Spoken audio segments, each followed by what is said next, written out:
Welcome back to the third and final installment of the G&G Trilogy review. Today, of course, we are taking on Super Ghouls N Ghosts. Some might assume the creators of a series this difficult would have had a heavier conscience by this time when they got to their third game. But you know what they say about assuming, and that's exactly what Super Ghouls N Ghosts will do to the first time and veteran players alike. It will make a complete ass out of you and me. The creators were not sparing anybody's feelings when it comes to the difficulty of the Super Nintendo G&G adventure. The game represents itself very well, however, with superior polish to its prequels, not just with graphics, but with high-quality music, and the overall level design is absolutely a cut above what came first. Arthur's got a new double jump, which opened up a lot more possibilities, so it drastically changes how platforms, obstacles, enemies, and even the bosses are laid out for the player. There is much more variety and a more satisfying feeling of progression, as they did a great job making every level and checkpoint feel different from each other, and they are bursting at the seams with life due to careful attention to detail.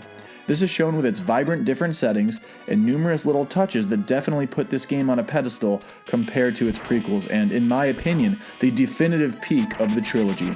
It's a game that does the Super Nintendo proud, especially for being released in '91, just like the console. Not only is it the prettiest with the best music, but I would argue that it's also the hardest. While it does a lot of things well, the overarching point of contention is its insane difficulty, especially if you take the game seriously enough to play into it deeper than the first level. It's a longer game too, with 7 levels this time, and 5 of these levels are divided into halves that are longer than what you'd be used to at this point, so it feels kind of like 12 levels, honestly. To sum up my personal history with the game, I played this at a high school friend's house about 10 or 11 years ago for the first time before going to college. We were shuffling through his old Super Nintendo things when I asked what it was. As he tried to explain how much harder the game was compared to titles like Super Mario World or Donkey Kong Country, I just didn't understand. With games like this, it's impossible to imagine without trying them for yourself. Super Ghouls N Ghosts was actually the first game I played in the series, so the learning curve that comes with the stiff jumping that either has zero momentum or its fixed amount felt broken to me, and I spent hours trying to beat the first level alone. It wouldn't be until around 4 years later when I faced the game again, when I got into it for myself in college. With all that being said, there's a lot more game to talk about, so let's jump right into it. In the beginning, the game has a couple of short scenes to help set the stage, letting you know the stakes are high. One scene has a stormy night where devils appear in between lightning flashes as they gaze toward the castle that holds the princess. The next scene shows Arthur running through their town toward the same castle. When Arthur and the princess come together, the camera pans back and forth dramatically to a point of view that's getting closer and closer toward the castle's window. Then after a bit of suspense, you find out it's one of the devils that has come to take the princess again.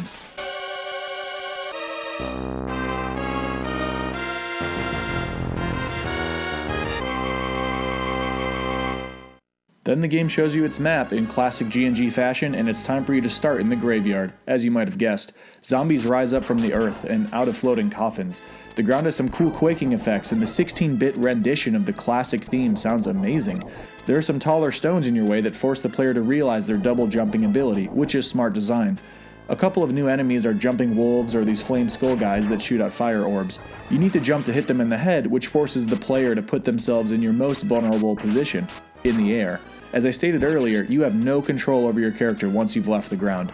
These type of enemies and obstacles are here to make you aware of how difficult these situations can be if you don't calculate every single move you make. Speaking of taking down enemies, I have not even mentioned the weapons yet in the game. There are a lot of weapons in Super Ghouls N Ghosts, and the upgrade system from Ghouls N Ghosts is back, but instead of going right into gold armor, you need to upgrade into bronze first, and this suit upgrades your weapon as well. The gold suit is what allows you to charge up your magic power of whatever weapon you're carrying. For weapons, the lance, dagger, torch, and axe all make a return, while they also added the crossbow, scythe, tri-blade, and the weapon required to beat the game that's only accessible on the second playthrough is the goddess bracelet. All of these weapons are upgradable as well through a process of finding chests without taking any hits. It's not easy to predict what will be in each of these chests at first, so more dedicated players have created tables to make sense of what new players might interpret as random. Although there are 8 weapons, most of them are not worth picking up, unfortunately. As far as the good weapons go, many would argue that the dagger is still the best weapon in the game due to its rapid firing ability and how strong it gets once it's upgraded. Plus, it has a great special ability when charged with the golden armor. The crossbow is also a heavy fan favorite that may be on the same tier level as the dagger. The goddess bracelet is also strong, but a limited weapon that you don't receive until later to finish the game. It's got some interesting properties like traveling farther based on your armor, it does much more damage at close range, and can eat up projectiles. The lance is basically the middle ground weapon separating the great weapons from the rest of the shit you never want. While all of the weapons are upgradable, some of the weapons become worse, which is a glaring flaw and shows a lack of testing and understanding by the developers. There are several examples of this, such as the lance going from being able to throw 2 normal ones to 1 that's stronger, and that's actually a terrible trade-off. It leaves you vulnerable more often and doesn't really give you an advantage. The axe is already not a very good weapon, and its upgrade is even worse. It becomes stronger, but changes its trajectory to go straight up before going forward, making it impossible to hit the enemies that are right in front of you, plus can be completely useless in a setting with a lower ceiling. One other frustrating example is the crossbow, since it's such a great weapon and upgrades into a seemingly much better one. While it gets stronger, it has homing shots that can be amazing, no doubt about that. Other times though, the homing shots can get stuck or go where you don't want them to, plus you can only throw one at a time, and that can leave you vulnerable until they leave the screen, and in some pretty terrible situations. For the other 2 weapons, the scythe is slow and awful, not strong enough to be worth it at all, and the tri-blade is infamous for being such a weird piece of shit. Its trajectory is stupid, it misses what you're trying to hit, and also has an awful charged power that can't really kill anything. It's a power that should have been cut from the roster altogether, and the weird thing is, it's the rarest weapon and doesn't come until later in the game. This of course misleads the player into thinking it'd be a much better weapon, but it's just a huge disappointment. Could you imagine picking this up when you already had a bow or a dagger, thinking that this would be an upgrade? It's just horrible. Anyway, the graveyard is just a small taste of the madness that will come your way the rest of the game. Learning how to fend for yourself with a proper weapon while getting used to your lack of mobility is what it's all about. Before reaching the checkpoint, you come to your first stage hazard. Large waves come and crash over you with a cool graphical effect, leaving monster clams behind to fight. As long as you're on a pillar, you won't be washed away. With properly aimed and timed jumps, you'll make it to the second half of the first level. There are these spiky balloon enemies that inflate until being defeated, or they pop and shoot orbs out. There are also traps waiting for you that you must react accordingly with, and that can take a few tries.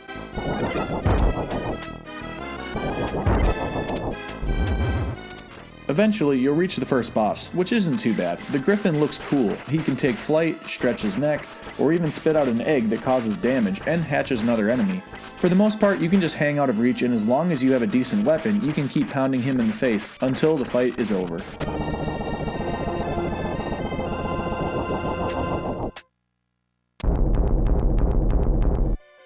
Second level changes things up with a ghost ship theme in the rotting sea. It's an old seaport that's been left to waste with sinking ships full of the deceased sea voyagers' ghostly spirits. They are the main enemy of this level, and they spawn frequently. It's a level that teaches you that you must keep moving forward. If you stand or mess around in one spot for too long, you will be overwhelmed quickly by these guys.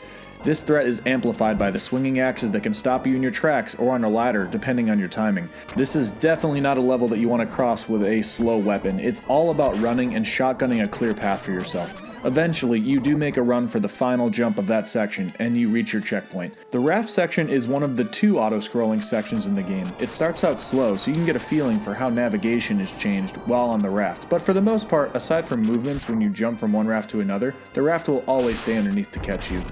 This is another time when you definitely need something you can fire rapidly to take out enemies and barriers, otherwise you'll keep having to repeat the same section, and believe me, if you're new to the game, you're bound to get stuck here for at least an hour, if not longer. This section takes over 2.5 minutes of nearly flawless play to reach the boss. The challenge is not knowing what's coming up next, and just one bad jump or missed throw is all it takes to leave you without any armor for that upcoming boss fight, and even worse, starting the section all the way over.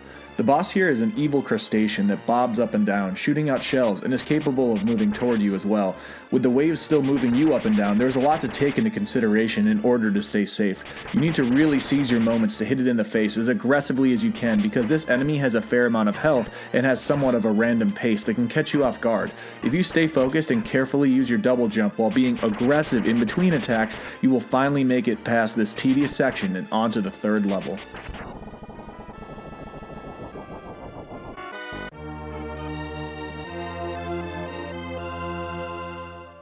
The next challenge has you descending down into hell with large, fire-breathing beasts that absorb a lot of hits, some jumps over lava, and these damn little devils make a return, popping out every single time you try to go down a ladder.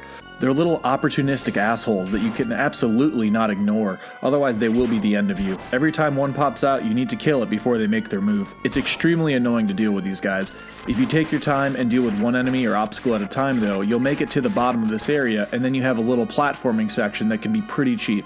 The worst part about getting to this section is you'll probably die due to being unfamiliar with the jumps, and having to repeat that entire ladder section again is always such a slow and frustrating pain in the ass. After making it through some jumps between platforms and pillars over by the lava, you've got a damn red devil in between you and the checkpoint. These guys have always been a pain, and I'd say that they are at their peak in this game. They have insane jukes, take more hits, and can seem impossible to inexperienced players. If you have a charged up attack, those are very helpful to deal with these guys. With all of the dodges that this guy likes to make during a fight, you definitely need to keep an eye out for an opportunity to just run past him so you can reach the checkpoint. The next section is another very long and slow test of being calculated with your attacks to keep rapidly spawning bats at bay that come in at every angle, and what makes this a little harder is that you need to keep stopping to break statues, making you more vulnerable to them. Using your ability to throw your weapon while jumping forward makes this part much faster and easier. After a couple towers of this, you have little orcs that require you to be more thoughtful and calm as you move forward. If you aren't careful, they will pop out and land right on top of you, which is super annoying, and going through this section multiple times wastes a lot of time and is a perfect way to ruin your day. The boss is kind of a weird one where you've got a large tremor-like creature circling around you as you try to hit it in the face. The danger is when it stops to spit rocks out of its mouth, and dodging these things is always suspenseful. If you have a good weapon and good aim, you will only have to avoid its attack once or twice, and then you're on your way to level 4. The next setting takes place in the ghoul's stomach. Not sure how we arrived here, but one thing is for sure, you do not want to stay in this place for long. Some pretty annoying and cheap things can happen here, depending on what these enemies do once they spawn. Overall, it's a clever level that utilizes a cool rotating theme, which you can see took some extra thought by the creators. Main challenges are killing these hatchet-carrying ghouls, jumping over spikes, and dealing with these flame skull enemies again. At this point, it becomes more and more essential to have a good weapon because you'll find yourself in even more sticky situations. The second half of the level is not as long, but I would say it can be even more frustrating than the first half. There is a lot of really stupid stuff that can happen, and I think the creators knew this because the auto-scrolling section is only 1 minute long. Don't be fooled by that though, this is a 1 minute test that could easily take you hours to complete. You've got enemies similar to the ones from the second half of level 1 back, and they can be very tricky to deal with. There are also little devils that pop out, and gas that can force you right off the platform if you didn't know it was coming, or you're unlucky with your timing. On top of this, the music is also not one of my favorites at all, and there are some really stupid ways you can die, so this is definitely a level I don't have very fond memories of at all. Making it to the boss is something you will beg for, and dying during that fight is a horrendous blow to your mental health because this section is ass. The boss itself is pretty awesome looking, but suffers from slowdown very badly with all of its moving heads. The good thing though is that makes this fight significantly easier. You need to fire your weapon like hell, hopefully before it has a chance to do many attacks, and eventually you'll be on your way to level 5.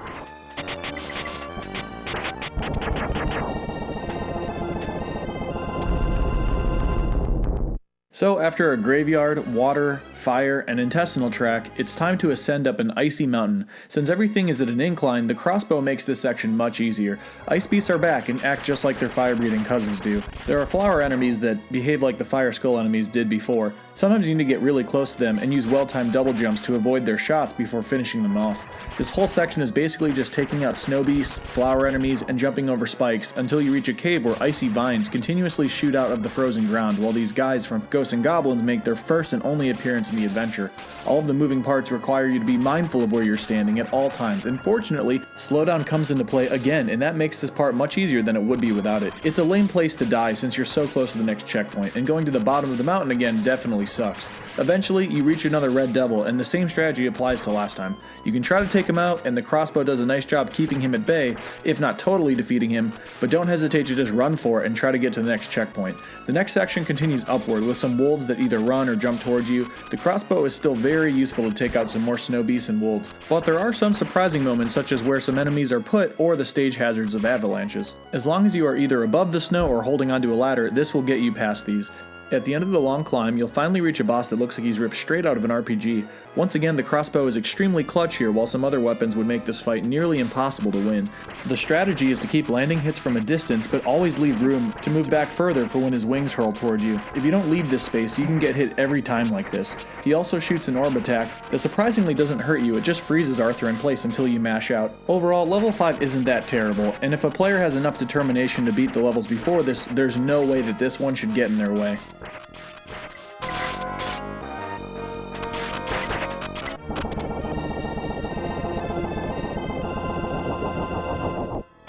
Level 6 is finally in the castle, and this level is much shorter than the others. As you might suspect though, a shorter level must have a catch to it, and it definitely does. You need to fight 3 red devils in a row, and as I stated earlier, the red devils really have never been smarter or more difficult than they are in this game. This level is made much easier though with the crossbow or an upgraded dagger, so you can use the dragon power. The homing crossbow is of course also really great for these fights because it turns a challenging fight into one that you don't need to think very much about. After the first 2 devils, you'll have to just go against this bird head that stretches out or shoots orbs and isn't that bad at all.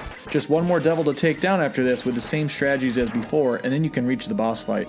For those of you familiar with the series, or if you saw my previous videos, you'll see that this is the devil once again.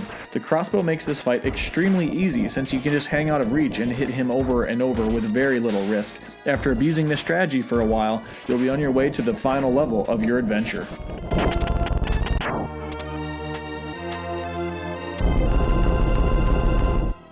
Level 7 is an absolute gauntlet and is one of the more challenging levels due to how long it is and the fact that there's no halfway checkpoint. It starts out simple enough with a vertical climb, dealing with the little devils again that you need to be careful with once they pop out before it's too late.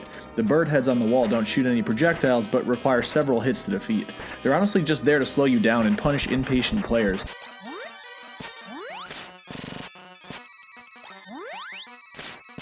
It takes about a minute to climb up and there's another red devil to get in your way, but if you use a powered up crossbow or dagger, he's not really going to end your run. After that, you have a more interesting and challenging fight between 2 bird heads that can stretch and shoot orbs, which you may recognize the similarities between this and the same style of fight from Ghouls N Ghosts on level 6. Sometimes your homing attack can do weird things, making the fight more frustrating, but once again, the slowdown can make this fight a lot easier. You just need to be careful with your jumps and take one head out before the other. After that, you've got one more room full of enemies from level 2. The ghosts and chest enemies are not something you ever want to stick around to fight with. You definitely want to move as quickly as you can past all of this stuff to avoid getting hit and finally reaching this boss you've come so far to see. The devil is back, and once again, the crossbow makes the fight a lot easier. Little mistakes can of course send you all of the way back to the bottom though, so it's still a tense fight. After defeating the devil, his second form emerges with upgraded attacks.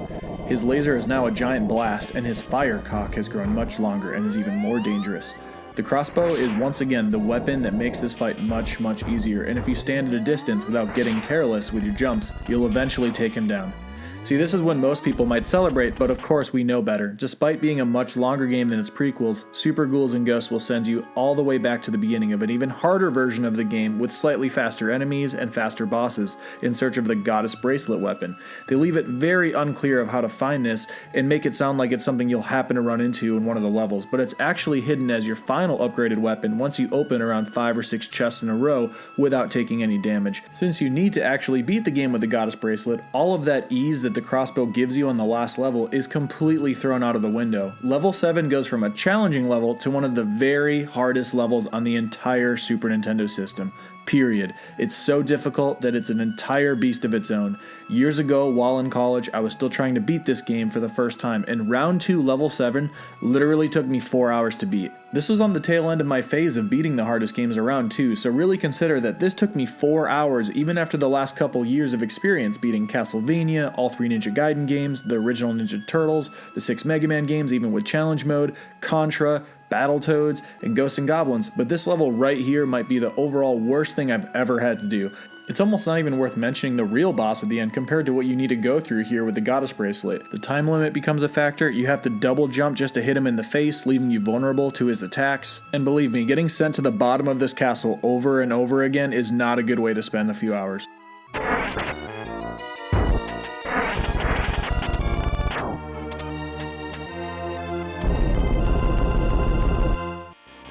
The last fight is honestly one of the easier challenges in the entire game, which again points to the creators not really being 100% aware of what they're creating. Basically, you just need to hop onto one of these platforms at the right time to avoid his lasers, then you just hop off at the top and hit him in the face a few times, rinse and repeat until you've done it. Overall, Super Ghouls N Ghosts is an incredibly polished entry in the series when it comes to its graphics, music, and improved design, but just like the other two games prior, it has some glaring flaws that show oversight, such as ineffective weapons, long sections without checkpoints, and some drastically difficult imbalances. Super Ghouls N Ghosts is still my favorite game of the series to play through due to how engaged it keeps you as a player, and it's rewarding to get good enough to beat a game like this in around an hour and a half, if not a bit faster on a good run.